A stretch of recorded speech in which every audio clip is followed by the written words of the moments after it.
Hello. Thank you very much to all of you for your presence and interest. We have just watched an excerpt of the show MAGMA vocal solo in the version performed at the Ubando Theatre in December 2017. Throughout this presentation, we will watch other excerpts of the same version. In this presentation, 1. How the theme emerged. 2. Initial question. 3. Definition of the concepts proposed within the scope of this work, pre-voice and vocal theatre. 4. Practical theoretical framework. 5. What has been achieved in this work. 6. Epilogue. At this conference, some of the results of the doctoral research will be shared, where the theme of voice as a driver of creation was essential. In my PhD, defended in March 2020, we sought to study how the voice can be the conductor of the scenic creation, leaving out vocal experimentalism that does not include the scene, theatricality. Following the work, the concepts of pre-voice and vocal theatre were proposed, whose scope will be explained ahead.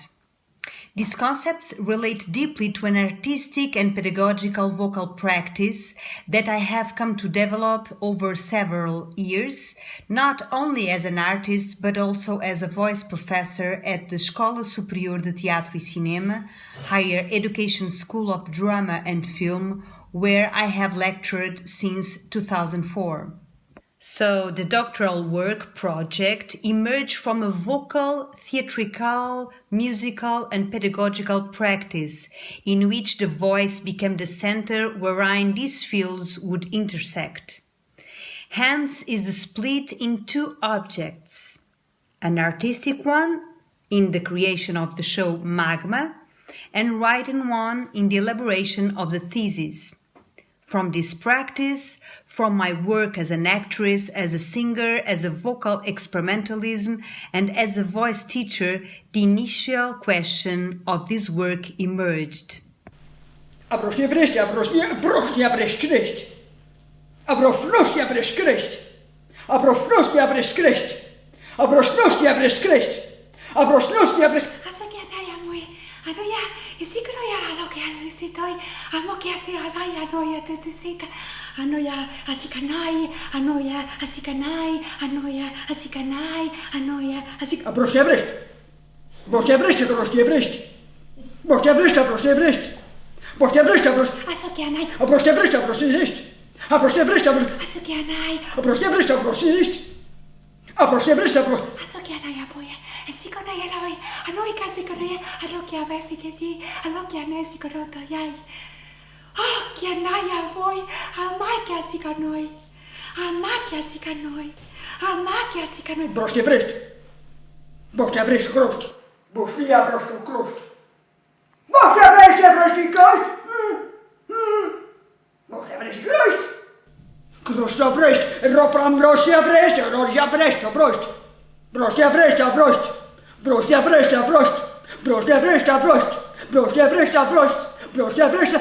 Oh, that's amazing. Oh, and that little pearl. Oh, that's amazing at the conference. That's amazing because In the search for answers to the initial question, I reflect on what lies before the voice and drives its emission. The concept of pre-voice as a result of the original study for this research seeks to find the ontological genesis of the voice in what precedes it and drives its emission. It relates to the pre-pictorial developed by Deleuze, to that of Simondon's pre-individual, to the idea of Barber's pre-expressive, as well as the idea of suspension defended by Merleau-Ponty. It can be defined as everything that is in power, inside and outside the expressor, before the voice emerges, and that will condition its appearance. The pre-voice is the gesture, the moment that precedes the vocal emanation. Therefore, it is the silence or the inspiration where the entire body of the performer empties itself of references or suspends them to surrender to vocal gesture. Therefore, the pre-voice is not the voice, but what precedes it, a silence imbued in sense. It is power and sense. Regarding the first, pre-pictorial, Deleuze advocates that the canvas is filled with everything that the painter has in their head, around them, or in their studio before they begin to paint, and of which an emptying must necessarily occur. Simondon returns to a pre-Socratic conception and regards pre-individuality as that which a human being carries within them, that is indeterminate and irresolute, and is connected to nature in the sense of what can come to be. Essentially, that which is common to all human beings and that precedes their individualization, involving both physical and biological aspects, as well as psychic and social ones. The notion of pre-expressive, which is enshrined in the Principles of Theatre Anthropology inaugurated by Barber, is held as a basic level of the actor's-dancer's presence, a living scenic energy independent of their technique and which attracts the spectator's attention, differing from the one they would obtain in everyday life.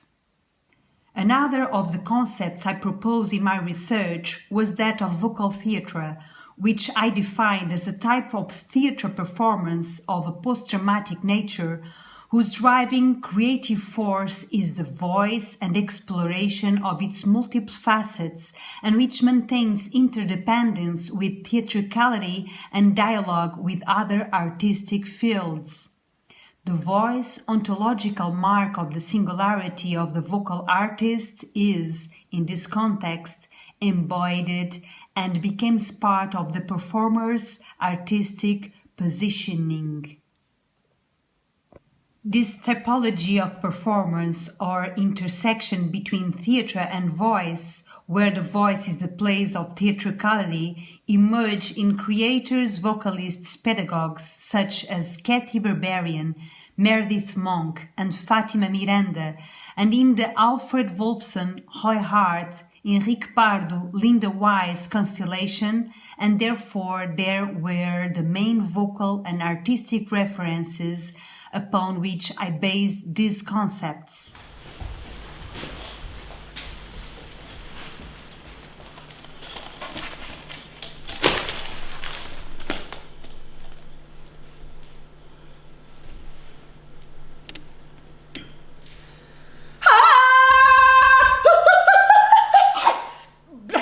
Blomp, blomp.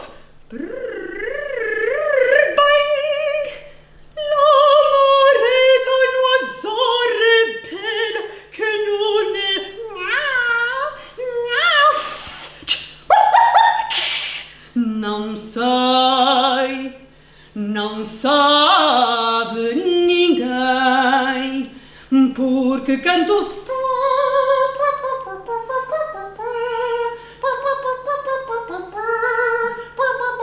Tick, tack, tick, tack, ding! She's got a ticket to ride. She's got a ticket to ride.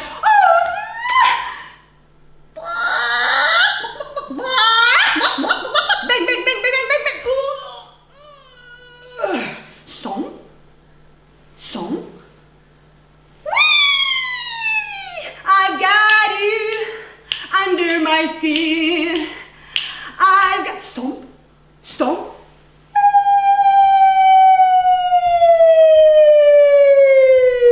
Block. Yippee! Porci amor. Quasi.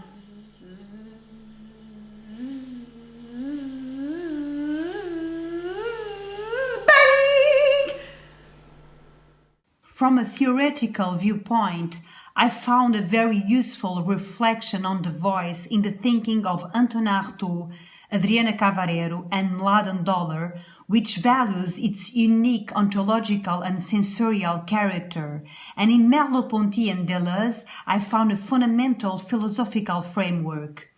I found an important support in phenomenology in the concept given by Merleau-Ponty, wherein we look at things within themselves, suspending all other knowledge, a process which can be equated with artistic creation. I have drawn on dozens of authors throughout the thesis, which covers fields as diverse as philosophy, science, psychology, sociology, spirituality, and art theory. The show MAGMA Vocal Solo seeks to answer the initial questioning: what remains of the voice without text and without a specific musical style? What structure can we find for vocal presence on stage without words and songs? Can the voice be the driving force of scenic creation?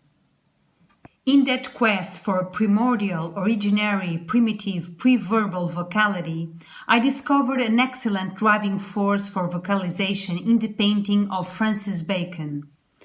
Vocal improvisation from the painter's work led to the emergence of lesser-known sounds from the vocal scenic lexicon, usually only admitted if they are inserted within a narrative, such as laughter, crying, sighing, and moaning.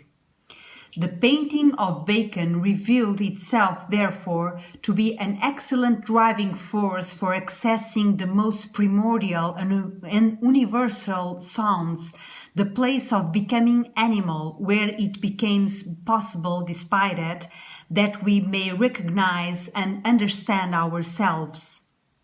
Bacon was an access route to this particular and exceptional vocal territory, a typology of sounds that escape the structures that most commonly organize vocal emission, semantics, and music in its tonal organization.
From this viewpoint, I pursued the idea that the voice on its own, without basing itself in the structures of language and musical composition, but with the ability to momentarily resort to them, can be the driving force for contemporary scenic writing. The goal of MAGMA Solo was, therefore, to conceive a show with a coherent dramaturgy where several vocalities would emerge with a fluidity perceivable by the audience, communicating with it, seeking to answer the initial question. Even though, at times, I resorted to a musical logic, namely in the melodic improvisation of a repeated drone, the driving force for this show was the voice, that is, the voice as one of the main drivers of the scene in its most varied multiplicities according to the characteristics of the aforementioned vocal theatre. In that sense, fragmentation was one of its traits. As well as proposing these two concepts of pre-voice and vocal theatre, this work sought to distinguish the differences between some terminology, extended voice technique and nuova vocalità, as well as between crossover music theatre and musical theatre. In brief, extended voice technique refers to a vocal experimentalism that uses various voice techniques. The term introduced by Kathy Berberian, nuova vocalità, can include that which in EVT, extended voice technique, but the voice is embodied. It only makes sense in the performer that emits it and may include crossover. The latter refers to sung repertoire that includes various musical styles and voice techniques. Musical theatre refers to a cross between theatre and music of an erudite nature, and music theatre refers to commercial music theatre that is particularly produced on Broadway. With this work, I also found that the applicability of vocal research and of vocal theatre presuppositions is an asset not only from an artistic viewpoint, but equally from a pedagogical stance. It has revealed itself throughout my activity as a lecturer as an original and creative way of amplifying the scope of the voice while respecting the specificity of the voice of each performer. Although MAGMA motivated me to vocally explore my voice, ironically, it is within silence that one can find pre-voice. Pre-voice is the silence of the voice. that which is unsaid, the moment of suspension that lies before the voice in the being that actually is that voice. In that sense, pre-voice and voice are Agamben's genius, the wonderful and unconscious miracle that occurs in our body and which appears in vocal sound. The voice iterates before it wants to iterate, just as Bacon's painting. Voice is one of the clearest expressions of life, just as in Bacon we can also see the triumph of life that blooms and emerges violently despite any distortion and conditioning. I believe in the voice as genius, a miracle that both reveals the conscious as much as it does the unconscious, common to us all, universal and simultaneously unique, singular, and that, upon the stage, fascinates, delights, and translates multiple facets. Thank you all.